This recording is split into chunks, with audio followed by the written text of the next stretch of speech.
नमस्ते यहाँहरू सबैजनालाई। फरक फरक फलहरूको रस सेवन गर्दा हामीलाई बडो मजा आउँछ, तर प्यास भने पानीले मात्र मेटाउँदछ। हामीलाई चिसो पानी र तातो पानी थाहा छ, मिठो पानी र समुद्रको नुनिलो पानी पनि थाहा छ, तर पवित्र शास्त्र बाइबलले फरक किसिमको पानीको बारेमा बताउँदछ, जुन यूहन्ना रचित सुसमाचार 4को 10 वचनमा लेखिएको छ।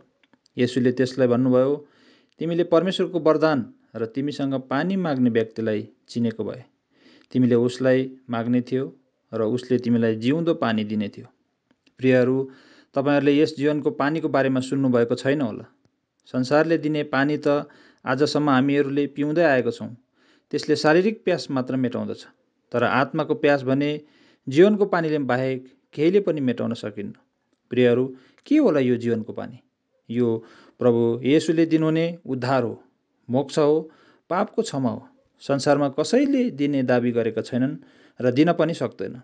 जो जसले साँचो मनले प्रभु येशूमा विश्वास गर्छ, त्यसलाई उहाँले जीवनको पानी सित्तैमा दिनुहुन्छ, आत्माको प्यास र तिर्खा मेटाइदिनुहुन्छ। यदि तपाईँलाई यस जीवनरूपी पानी चाहिएमा बिना दाम प्रभु येशूले दिनुहुन्छ। धन्यवाद।